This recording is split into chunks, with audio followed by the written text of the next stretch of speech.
Aula 4.1.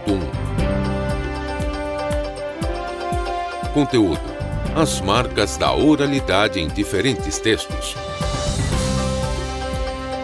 Habilidade: Descritor 28. Identificar marcas linguísticas típicas da oralidade. Bem-vindos, alunos, alunas do terceiro ano do Amazonas. Vamos iniciar mais um Saber Mais 2, aula de língua portuguesa. Nós vamos tratar das marcas da oralidade em diferentes textos. Essas marcas da fala, da oralidade, da maneira de você se comunicar falando, ok? A gente vai aqui abordar hoje essas marcas, essas características da fala. Muito bem, a gente vai identificar essas características da fala em textos escritos. Para começarmos o nosso diálogo, ou desenvolver, enfim, nós já começamos, nós vamos assistir a um vídeo.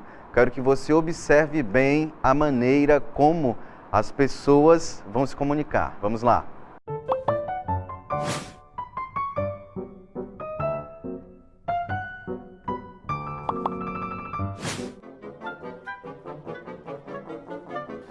Alô, Thelma, o que você está fazendo? Tudo bem, Regina? Eu estou resolvendo um problema no Procon. Credo, você não para. Parece que tem um bicho carpinteiro. Mano, eu tô procurando meus direitos. Quem tem boca vai a Roma. Menina, você parece muito com sua mãe falando, cuspida e escarrada. Mana, meu advogado não veio. Arranjei um estagiário de direito. Que não tem cão caçar com gato, amiga. Regina, você é atendida. Depois ligo pra você. Tá bem, Thelma. Tchau. Pois é, um diálogo entre duas amigas, falando de uma situação do dia a dia e se comunicando de uma forma despojada, utilizando a fala. Vocês viram que elas estavam ao telefone e usaram algumas expressões. Vocês observaram? Expressões populares. Observem quais foram as expressões. Vocês ouviram e também viram as legendas com as expressões populares que mudaram no decorrer do tempo, tá certo? Então observe aí, o que você ouviu. O primeiro foi esse aí, bicho no corpo inteiro. Ela falou bicho carpinteiro, mas na verdade a origem é bicho no corpo inteiro. Observe um exemplo. Esse menino não para quieto, parece que tem bicho no corpo inteiro. É mais comum você ouvir esse outro dito popular que teve origem nesse. Esse menino não para quieto, parece que tem bicho carpinteiro. Então essa aí seria a maneira correta ou a origem dessa expressão popular, bicho carpinteiro. Olha outro muito comum e muito interessante. Quem tem boca vai a Roma. Você já deve ter ouvido essa expressão, quem tem boca vai a Roma. E aí? Quer dizer, quem tem boca vai a Roma no sentido de ir a Roma ou no sentido de vaiar Roma? Olha como é que é a origem. Quem tem boca vaia, de vaiar, vai a Roma, do verbo vaiar. Aí na foto vocês estão vendo o Coliseu, onde aconteciam aquelas lutas, e o povo vaiava, certo? Vaiava. E aí, na verdade, esse vaiar Roma é no sentido de vaiar a sociedade romana da época e certo momento opressor na época, em que não havia uma liberdade, quem mandavam eram os imperadores e ponto. E o povo vaiava, de vaiar mesmo. Aí, olha só que interessante, evoluiu para vai, de ir, e não de vaiar. Por isso que vocês estão vendo essa boca aí, fazendo vaiando mesmo, ok? Vamos ver outras expressões, observem. Esculpido em Carrara, deu origem a quê mesmo?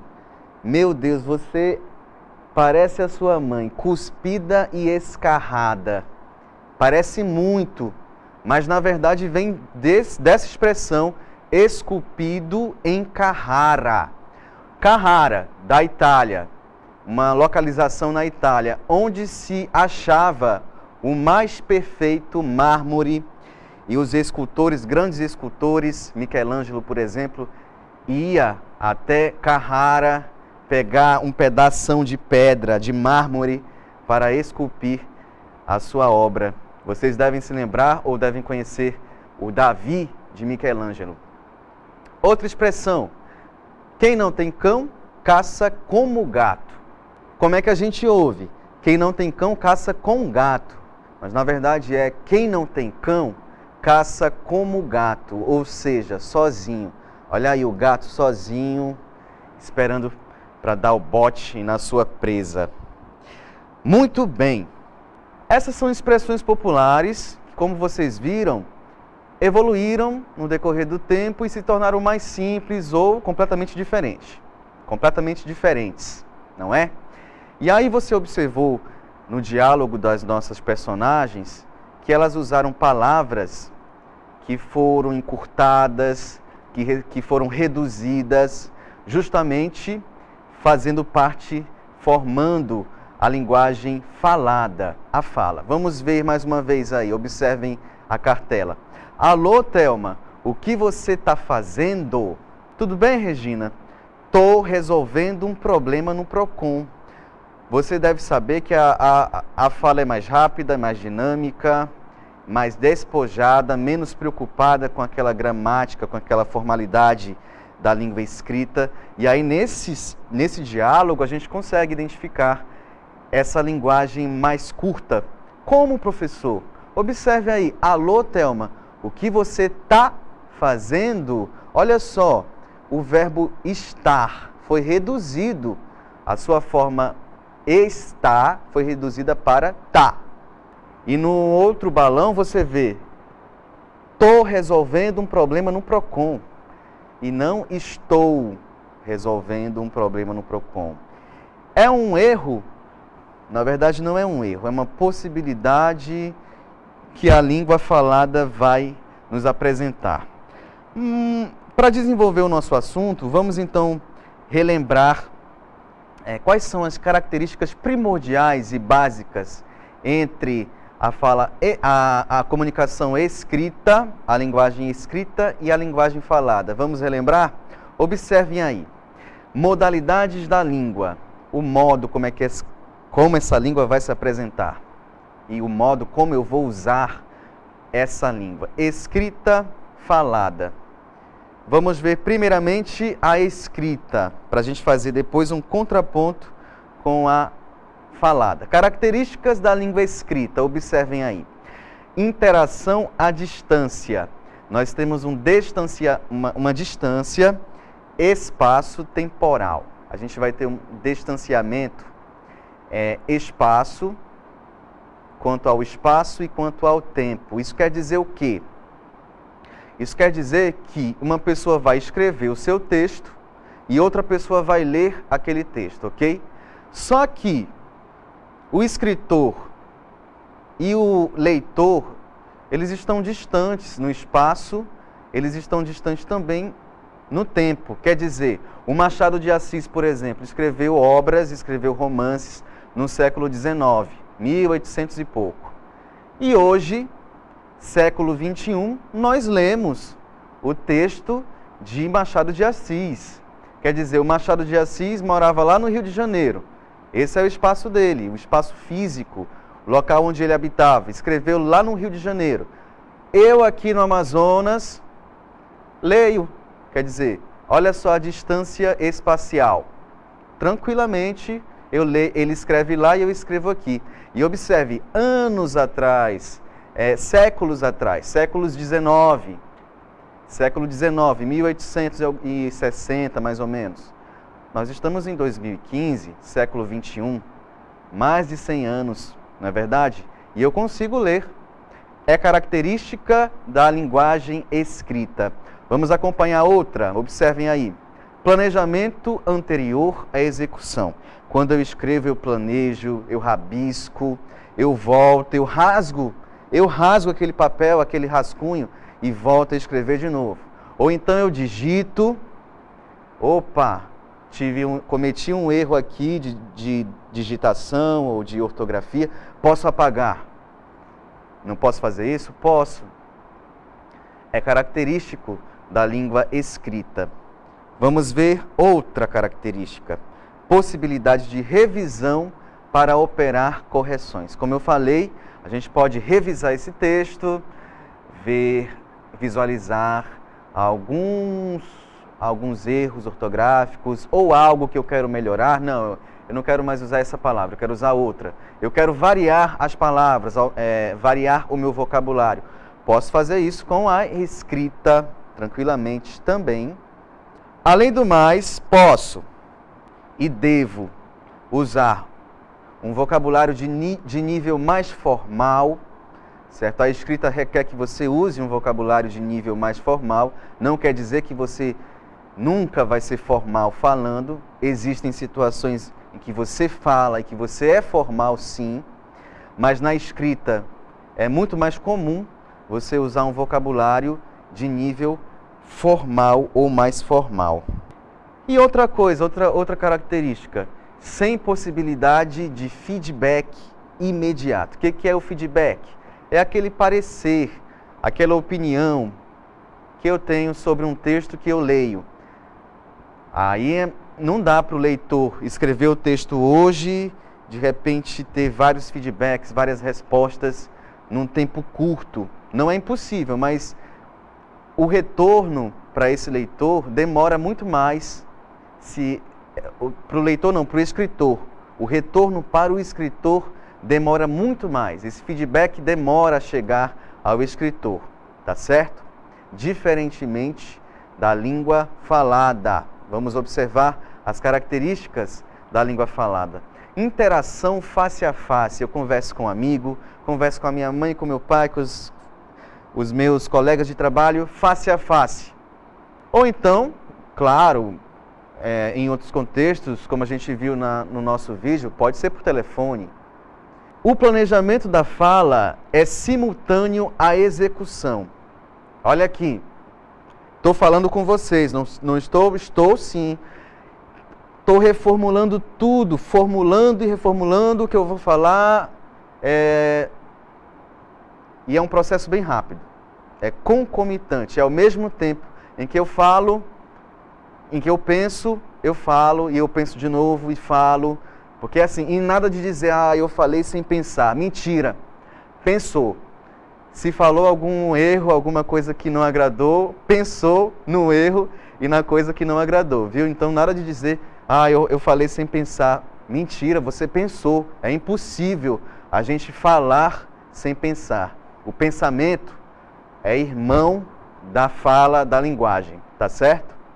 Vamos ver outra característica da língua falada. Impossibilidade de apagamento. Meu Deus, falei o que eu não deveria. Falou e não vai apagar mesmo. O que foi dito, foi dito.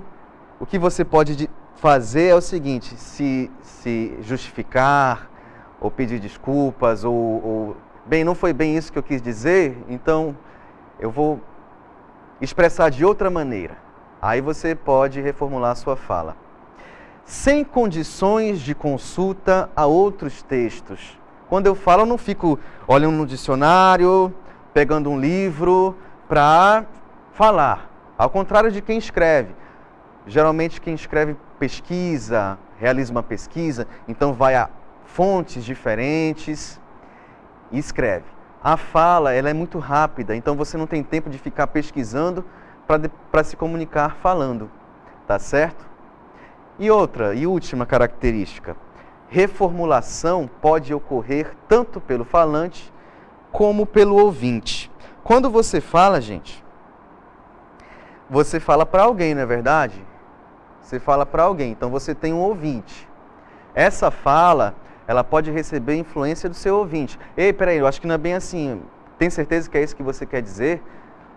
Não, é isso sim. Não é. Na verdade, eu quis dizer aquilo.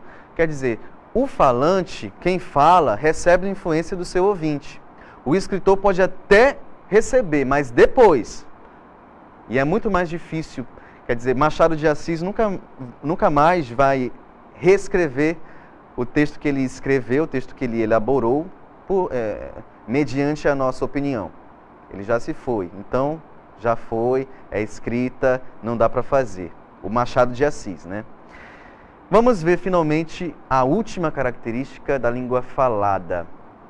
O falante pode processar o texto redirecionando-o a partir do ouvinte. Na verdade, eu pulei um, não foi? Eu deixei de dizer acesso imediato ao feedback do ouvinte, mas eu comentei, foi o que eu tinha acabado de falar. Você negocia com seu ouvinte e é aquele processo de negociação em que quem fala, quando um fala, o outro escuta, depois se inverte. Enfim, isso aí é bem característico da fala. E agora, finalmente, o falante ele pode processar a última característica. O falante pode processar o texto, redirecionando-o a partir das reações do ouvinte. Se a pessoa faz aquele trejeito, aquela expressão facial de que não agradou muito a fala, o falante pode reformular e criar outra fala, outro discurso. Ok? Então essas são as características da escrita e da fala. Mas o enfoque são as marcas linguísticas da oralidade. E a gente vai ver agora exemplos claros e simples dessas marcas. Observem aí. Você vai à festa, né? Isso aí é a fala. Como é que seria a escrita? Você vai à festa, não é? Então vamos observar que na fala eu tenho expressões que são reduzidas. Na escrita, essas expressões são mais completas, mais elaboradas. Lembrem-se de que a fala é econômica. Eu preciso me comunicar o mais rápido possível. A escrita não é econômica. Eu tenho todo o tempo do mundo para ler, para escrever, para me comunicar por meio da escrita. Vamos ver outro exemplo. Ela está aqui. Isso aí é bem característico da fala. É uma marca linguística da fala. Ao contrário da escrita, ela está aqui. É mais elaborado, eu não tenho redução. Está vendo só? Outro exemplo. Então ele saiu, então pegou o ônibus e daí foi para a escola. Na fala a gente repete muitos elementos coesivos, aqueles elementos que vão amarrar o texto. Na escrita, eu devo evitar essa repetição, eu devo ampliar o meu vocabulário. Então, ao invés de dizer, então ele saiu, e daí foi para a escola. Não tem erro se você falar isso, tá? Que fique bem claro, não é erro, é característica da fala. Na escrita eu elaboro. Ele saiu, depois pegou o ônibus e finalmente foi para a escola. Deu para perceber claramente, com certeza. Outro exemplo. Aí ele chegou, aí preparou o almoço, aí almoçamos e aí vimos um filme. Olha só a repetição desse elemento coesivo, aí, faz parte da fala, mas na escrita eu vou elaborar esse texto usando outras palavras. Por exemplo, ele chegou, depois preparou o almoço, em seguida almoçamos e vimos um filme. Outro exemplo. Tu viajará a que horas? Olha só, é muito comum hoje em dia você usar a flexão da terceira pessoa do singular para a segunda pessoa do singular. Tu. Logicamente, na escrita, eu vou escrever, conjugando o verbo certinho e tudo mais. Tu viajarás a que horas? Você viajará a que hora? Tá vendo só? Outro exemplo. A gente chegou cedo, mas a gente não encontrou os amigos. Olha só ali a marca do plural sendo cortado. É muito comum na fala. Só que na escrita eu tenho que flexionar esse plural também. O número, tanto dos substantivos, dos adjetivos, dos verbos. Então, a gente chegou cedo, mas não encontrou os amigos. O que mais?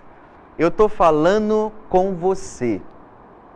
Na fala é comum o gerúndio perder a letra D. Eu estou falando com você.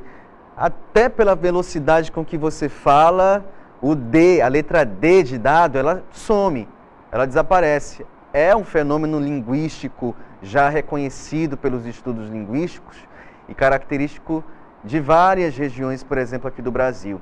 Mas na escrita, eu estou falando com você, ok? Então, resumindo, vamos ver essas marcas de forma resumida. Lembrem-se de que marcas da oralidade, elas são reduzidas, acontecem as reduções. Na escrita formal, eu tenho elaboração. Temos ali a palavra em sua completude. Então, ali, tá, reduzida, de está. Tô, estou. Tamo, estamos. Tu jantou? Isso na fala, na escrita. Tu jantaste? Pra, olha aí a preposição pra, que vem de para. Temos também dizendo, como eu falei, o gerúndio, dizendo. E essa expressão aí, né, que vem de não é. Pois é, essas são formas reduzidas, são marcas linguísticas da oralidade. Vamos ver uma situação? Observe o quadrinho. Observe a imagem e identifique alguma marca de oralidade. Nós temos ali, ô pai, não conta mais história para eu dormir. Por quê, filho? Eu sempre acabo dormindo na metade. Fico sem saber dos fins. Professor, essa pessoa está falando errado. A questão não é que ela está falando errado. Ela está falando uma variedade da língua portuguesa. Mais precisamente da língua falada. E observem que, notem que essas marcas linguísticas, elas tornam possível a gente reconhecer quem são os falantes, quem são os interlocutores. E aqui a gente, já observando quais são as marcas, observem aqui. Preu, pru. Isso aqui é bem comum também, ó. Eu vou dar ênfase mais às marcas linguísticas que você vê aí no seu dia a dia, certo? Essas marcas, todo esse diálogo, gente, faz com que a gente perceba que essas pessoas fazem parte de uma determinada região, que não é a região urbana. Não quer dizer que todo mundo fale assim, quem não mora na região urbana fale assim, não é isso. É que é bem característico lá do interior, do sul, do sudeste, isso acontecer. Ok? Mas enfim, o nosso objetivo é identificar, olha aqui, identificar alguma marca da oralidade. E como eu apresentei para vocês agora, ainda há pouco, as reduções, não foi? Nós vimos aí, por exemplo, o para. O para que se juntou aqui com o pronome pessoal eu e ficou preu. Aqui a gente tem a palavra porque, na verdade, por que se transformou em pru, é um fenômeno linguístico. E aqui, ó, saber. Eu fico sem saber. Cadê o R sendo pronunciado? Não apareceu aqui nesse diálogo o R. Saber, o R do infinitivo. Na fala também é muito comum a gente cortar esse R. Para eu saber, para eu saber. Muito bem, vamos ver outro texto e a gente vai identificar outra marca linguística. Observem essa entrevista que foi reduzida para a gente observar. E o título é o seguinte, APM no limite. Temos ali a revista Isto É, que faz a seguinte pergunta a uma pessoa. O senhor acha que os PMs devem continuar tendo o direito de serem julgados por uma justiça própria, a justiça militar? Aí o entrevistado responde, que é o Melo. É o Melo que está respondendo. Da forma como está, é ideal. A justiça militar funciona melhor. É mais ligeira. Cadê o juiz Nicolau? O nosso amigo Collor, cadê ele? A mulher dele que foi condenada, onde está? Mas os PMs que pisaram na bola estão todos presos, expulsos, demitidos. Só para que a gente entenda, o Melo está falando que a justiça militar é melhor, ela funciona melhor. Ele está dizendo aí que o juiz Nicolau, o Collor, a mulher do Collor foram presos, mas estão livres já. E os outros, os policiais que foram presos e que foram julgados pela justiça militar, não estão, certo? Isso foi o que ele quis dizer. Agora, mediante esse texto, a gente tem essa seguinte questão aí. O trecho da entrevista em que fica evidente a modalidade oral, comum nesse tipo de texto, é uma entrevista, primeiro foi gravada essa entrevista e depois foi transcrita para a folha, né? Foi digitada, enfim. E aí nesse trecho, quer dizer, nesse trecho da entrevista, a gente consegue identificar a marca da oralidade. E temos a alternativa. Alternativa A. Há um reforço do que considera um preconceito. Letra B. O nosso amigo Collor, cadê ele? Letra C. Por causa da lei e da falta de presídios. E letra D. São atuações policiais que não deram certo. Onde está a marca da oralidade? Observem onde está. Letra B de bola. O nosso amigo Collor. Cadê ele? Isso mesmo. Olha, essa expressão é curiosa. Faz parte de uma marca linguística. Cadê? Cadê? Hoje em dia a gente vê nos meios digitais, no WhatsApp, no e-mail, só a letra K e a letra D, que é cadê, não é? Que significa onde está, certo? Só que essa expressão, gente, tem origem em outra expressão que sofreu alteração no decorrer dos tempos. Qual é essa expressão? Que é feito de, por exemplo, o que é feito de João? Quer dizer, como é que está João? Então, que é feito de, evoluiu para, ou reduziu para, que é de João? Ou que de João? Aí, finalmente, nós temos, cadê João? Que curioso, não é? Que é feito de, foi reduzido para, que é de, depois, que de, e depois, cadê? E no texto oral eu uso cadê, mas no texto escrito não posso usar. É mais comum na fala. Na escrita eu pergunto, o que é feito de fulano? Ou como está fulano? Onde ele está? Onde está fulano? Tá certo? Então essa é a marca linguística presente naquele trecho da entrevista. Tá certo? Vamos agora para a nossa atividade. Observe aí, o avô falando com o seu neto, eles estão no Museu Arqueológico. Enquanto isso, na Amazônia, em 2059, árvore era assim, desse jeito, Juquinha. Tá vendo? Que barato, vovô. Muito bem. Uma das marcas linguísticas que configuram a linguagem oral informal, usada entre o avô e o neto neste texto é, letra A opção pelo emprego da forma verbal era em lugar de foi.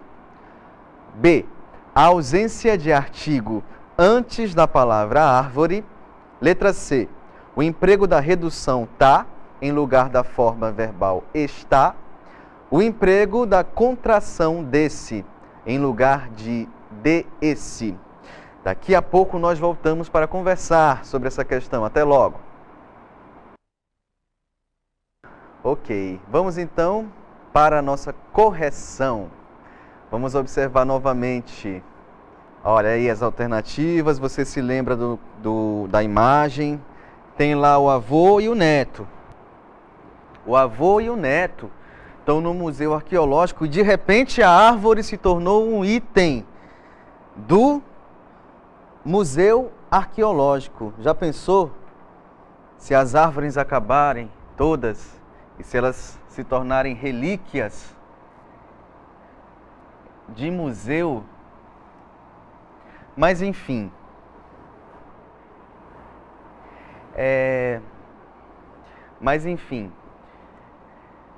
nós temos aqui e nós vamos para a opção que é a resposta, ok? Claro que é a letra C. Aqui nós identificamos a marca da oralidade. Uma das marcas linguísticas que configuram a linguagem oral informal usada entre o avô e o neto, qual é mesmo? Está na letra C e está bem aqui, ó. Bem característico da fala, porque da forma está, que é como eu conjugo esse verbo, na escrita ele se transforma apenas para tá. Mas observe uma coisa, eu falo está, você pode falar está, não quer dizer que sempre vai ser tá. Mas a questão, a grande questão, o grande segredo é que a gente identifique que isto aqui é marca da oralidade. Olha aí, letra O de oralidade, ok? Então essa aí é a resposta. Eu poderia até comentar as alternativas, por exemplo, a letra A opção pelo emprego da forma verbal era está escrito aqui, não existe uma redução. E a questão não é substituir era por foi, não foi isso não. Letra B, a ausência do artigo antes da palavra árvore, isso não quer dizer uma marca de oralidade, deixar de usar o artigo. É muito mais comum você não flexionar o plural, isso sim é marca da oralidade. Por exemplo, se eu dissesse a árvore, aí se depois eu flexionasse para o plural, as árvore, é comum na fala não haver o plural. Letra C é a letra correta, vocês conseguiram identificar. E a letra D, o emprego da contração desse em lugar de esse. Isso aqui é bem interessante da gente estudar, mas vai ficar para outra aula. Existe tanto esta forma aqui, quanto esta também, mas vai ficar para outra aula. Isso não tem nada a ver com marca de oralidade. Bem, essa foi a nossa aula de hoje, marcas da oralidade. E você com certeza, se não ouviu falar, agora está mais atento para essas marcas, para reconhecer, identificar essas marcas linguísticas da oralidade, que são diferentes da língua escrita. Tudo bem? Então, a intenção da aula de hoje, de língua portuguesa, não foi dizer o que é certo, o que é errado, qual é a melhor forma de falar. Não é essa a intenção, não foi essa a intenção. A intenção foi que, no fim da aula de hoje, a gente conseguisse identificar marcas linguísticas da oralidade. Eu estou falando isso porque a gente pode cair nesse pensamento, a gente pode ter esse pensamento. A gente está vendo a forma correta, a forma errada, a forma correta, como eu devo usar a língua portuguesa. Não é isso não, é para que a gente reconheça as marcas linguísticas da fala, da oralidade. Porque são comuns na fala eu reduzir, eu apresentar essas variações linguísticas, tá certo? Então essa é a intenção. Professor, o senhor sabe que a língua é igual uma roupa. Todo dia era diferente, não é? Ela é diferente e a cada situação a gente muda a roupa. Aí exatamente. A gente tem que adequar essa roupa para o contexto, para a situação. Uma questão mais formal é uma roupa, uma questão mais social, esportiva é outro tipo de roupa. Se vai à praia é uma outra roupa, né? Exatamente. Dependendo da intenção da minha intenção, da sua intenção, eu vou usar uma roupa. Dependendo da situação, se eu vou a uma festa, Exatamente. se eu vou à igreja, se eu vou ao trabalho, eu uso roupas adequadas a esses ambientes. Não é verdade? Pelo menos espera-se, né? É, espera-se. E na língua acontece isso. Acontece isso. Eu, dependendo da situação, eu uso certo tipo de linguagem. Dependendo do contexto, eu vou adequar a língua. Na escrita, eu sou mais formal, eu desenvolvo melhor, eu desenvolvo um vocabulário, eu apresento variações do vocabulário, porque a língua escrita permite toda essa elaboração. Agora a fala é mais espontânea, é muito rápida, ela torna possível outras maneiras de você usar a língua portuguesa. Vamos rever, então, quais são as marcas da oralidade. Vamos rever os exemplos. Observem aí. À sua esquerda você vê as expressões da fala. À sua direita, da escrita. Mais uma vez, na fala, as expressões são reduzidas, porque quando você fala, você quer comunicar o mais rápido possível. Quer comunicar o mais rápido possível, quer ser rápido, passar aquela informação com rapidez. Então você vai reduzir certas expressões, como você está vendo aí na tela. Você vai à festa, né? Comum na fala você apresentar essa expressão para o seu interlocutor, para a pessoa com quem você fala. Você vai à festa, né? Agora, se eu adapto para a escrita, olha ali, como é mais longa. Você vai à festa, não é? A gente imagina esse diálogo sendo escrito. Você vai à festa, não é? E abaixo, ela está aqui. Olha só, como a flexão do verbo estar. Aí a gente tem está. Foi reduzida. O verbo foi reduzido. Ela está aqui. Ela está aqui. E depois nós temos, então ela saiu, então pegou o ônibus e daí foi para a escola. Muito comum na fala você usar essas expressões então, aí, daí. É característico da fala, mas na escrita eu vou elaborar, eu vou usar outros termos, outros conectivos para elaborar esse texto escrito. Ela saiu, depois pegou o ônibus e finalmente foi para a escola. Então, mais uma vez, a intenção da aula de língua portuguesa hoje não foi dizer o que está certo, o que está errado. Foi para que você, estudante, entendesse, identificasse. Você tem que identificar essas marcas linguísticas da oralidade. São expressões reduzidas que você usa no dia a dia, cotidiano, para se comunicar. Não quer dizer que está errado. Nas provas é comum você é levado a identificar marcas linguísticas típicas da oralidade. Quando você fizer prova do Enem e outras provas também, você vai ter que identificar marcas linguísticas da fala, da oralidade, ok? Até a próxima aula. Boa noite, pessoal.